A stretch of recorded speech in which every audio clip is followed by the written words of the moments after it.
Hello दोस्तों, कैसे हैं आप सब। मेरा नाम दीपक है और मैं आप सबका स्वागत करता हूं मेरे चैनल आपके एचआर कंसल्टेंट में।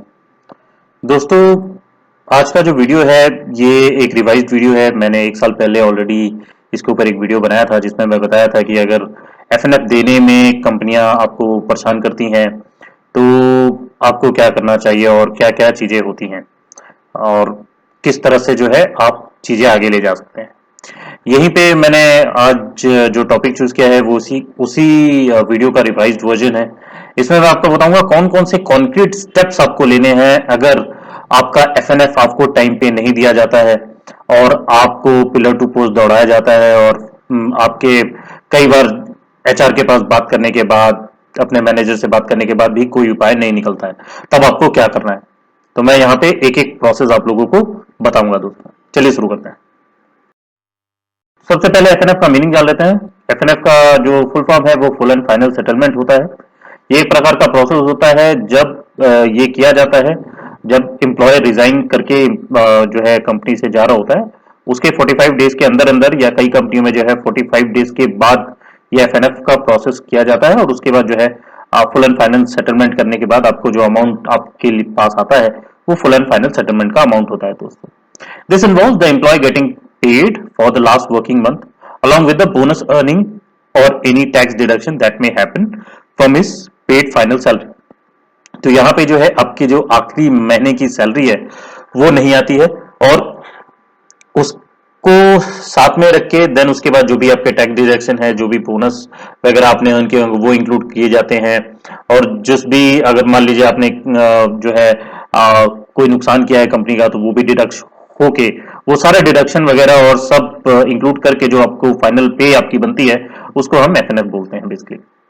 अब एफएनएफ यूजली डन, जैसे कि मैंने बताया कई कंपनियों में जो है 45 डेज के बाद दिया जाता है, कई कंपनियों में जो है 45 डेज के अंदर अंदर दिया जाता है। ठीक है, तो ये एक डेफिनेशन है दोस्तों। चलिए आगे बढ़ते हैं और जानते हैं कि कौन ऐसे कॉन्क्रीट स्टेप्स हैं जो आप ले सकते हैं अगर आपका एफएनएफ 45 डेज के अंदर अंदर या फिर 45 डेज के बाद आप लोगों को नहीं मिलता है। ठीक है दोस्तों, ये 4 कॉन्क्रीट स्टेप्स है जो मैंने बताए हैं।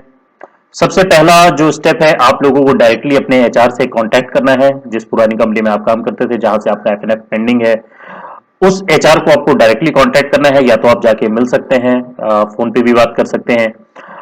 अगर आपकी एचआर से बात नहीं होती है तो अकाउंट डिपार्टमेंट में आप जाके बात कर सकते हैं और चीजों को क्लैरिफाई करने की कोशिश कर सकते हैं। हालांकि एफएनएफ देने में इनको टाइम नहीं लगाना चाहिए, अगर फिर भी टाइम लगाते हैं तो इनसे जरूर बात करें और जाने की किस कारण से जो है लेट हो रहा है। अगर लेट हो रहा है तो जल्दी से जल्दी आपका एफएनएफ क्लियर कर दें। तो ये सबसे पहला नॉर्मल सा तरीका है जो सभी लोग करेंगे। अब सेकंड जो स्टेज है वो है कि अगर मान लीजिए आप कंटिन्यू जा रहे हैं और कोई रेजोल्यूशन नहीं निकल रहा है, एचआर के पास से कोई रेजोल्यूशन नहीं निकल रहा, ना अकाउंट डिपार्टमेंट से कोई रेजोल्यूशन निकल रहा और कंपनी आपके बारे में सुन ही नहीं रही है, ना सोच रही है, तो इसके बाद आप लोगों को क्या करना है, एक लीगल नोटिस भेजना है। और लीगल नोटिस जो है आप लॉयर को पकड़ सकते हैं, किसी भी लॉयर को पकड़िए और एक लीगल नोटिस जो है कंपनी को सेंड कर दीजिए। कंपनी को सेंड करने से क्या होगा कि कंपनी जो है थोड़ा सा सतर्क होगी और हो सकता है वो जल्दी से जल्दी आपका एफएनएफ कर दे, फुल एंड फाइनल सेटलमेंट करके आपको सैलरी दे दे। ठीक है, तो ये सेकंड ऑप्शन होता है। अगर लीगल नोटिस देने के बाद भी उन लोगों के कान में जू नहीं रेंगती है या फिर कंपनियां एफएनएफ नहीं देती हैं, देन तीसरा प्रोसीजर होता है file a complain with a labour court. फिर आपको डायरेक्टली लेबर कोर्ट में चले जाना है, लेबर कोर्ट में जाके कंप्लेन को फाइल कर देना है कंपनी के खिलाफ। यहां पे याद रखिए, जब भी आप लेबर कोर्ट में कंप्लेन फाइल करने जाते हैं तो मेक श्योर आपके पास आपका एक्सपीरियंस लेटर हो, अपॉइंटमेंट लेटर हो, रिलीविंग लेटर हो, देन पे स्लिप्स होना चाहिए। जो भी डॉक्यूमेंट्स है ना, उसको बकायदा आप पेपर फॉर्म में रखिए। जो भी इंपॉर्टेंट डॉक्यूमेंट्स हैं उसकी फाइल बना के रखिए, ताकि जब आप लेबर कोर्ट में कंप्लेन करने जाएं तो ऐसी कोई भी फाइल ना हो जो आपसे चूकी हो। क्योंकि देखिए, अगर कोई भी फाइल चूकेगी तो उसका फायदा जो है कंपनियां उठा लेंगी, हो सकता है वो आपके फेवर में ना जाए। तो मेक श्योर कि आपके पास जितनी भी फाइल्स वगैरह हैं वो प्रॉपर बनी होनी चाहिए और सारे डॉक्यूमेंट आपके पास इंटैक्ट होने चाहिए।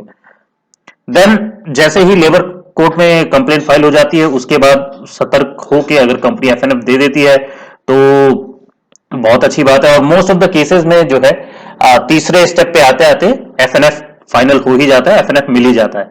अगर फिर भी कंपनी जो है ढीठपना दिखाती है और फिर भी नहीं देती है, तब लास्ट में जो है आई वुड सजेस्ट कि आप लीगल असिस्टेंस का सहारा लें। और यहाँ पे लीगल असिस्टेंस का मेरा मतलब है आप जाके जो है लेबर लॉ के जो केस लड़ते हैं उन लॉयर से आप जाके डायरेक्टली मिल सकते हैं, उनसे बात कर सकते हैं, असिस्टेंट ले सकते हैं और उनको बोल सकते हैं कि आपके रिगार्डिंग ये केस जो है कंपनी के खिलाफ लड़े।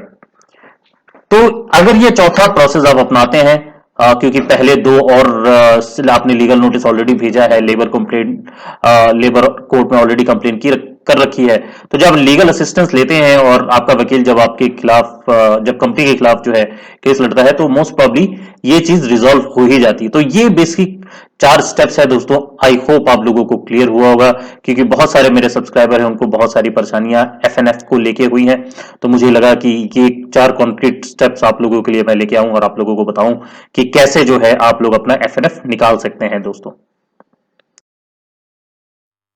एक छोटी सी एडवाइस है जो मैं आप लोगों को देना चाहता हूं। वो इंपॉर्टेंट एडवाइस ये है कि प्लीज मेक श्योर जब भी आप के साथ ऐसा कोई घटना घटती है या फिर घटना नहीं भी घटती, तो आप लोगों को फिर भी एक जो है अपने पास एक फाइल बना के रखनी है जिसमें सारे डॉक्यूमेंट इंटैक्ट होने चाहिए, चाहे वो रिलीविंग लेटर हो, चाहे वो एक्सपीरियंस लेटर हो, चाहे अपॉइंटमेंट लेटर हो, ऑफर लेटर हो, पे स्लिप हो, प्रमोशन लेटर हो, अप्रेजल लेटर हो। ये सारे के सारे डॉक्यूमेंट आपके पास होने चाहिए, क्योंकि जब ये डॉक्यूमेंट आपके पास होगी, एक फाइल आपके पास रेडी होगी और जब आप लेबर कोर्ट में केस करोगे तो ये फाइल्स वहां लगती हैं। तो मेक श्योर ये डॉक्यूमेंट्स आप जरूर रखें अपने पास। आशा करता हूं आज का वीडियो आप लोगों को पसंद आया होगा। अगर पसंद आया है तो लाइक जरूर कीजिएगा, अपने ज्यादा से ज्यादा दोस्तों के साथ शेयर कीजिएगा और सब्सक्राइब करना मत भूलिएगा। मैं ऐसे ही नए नए कंटेंट आप लोगों के लिए लेके आता रहूंगा। बस अपना साथ इसी तरह बनाए रखिएगा दोस्तों, और कमेंट में जरूर बताएं कि आज का वीडियो आप लोगों को कैसा लगा। धन्यवाद। मैं मिलूंगा आप लोगों से अगली वीडियो में।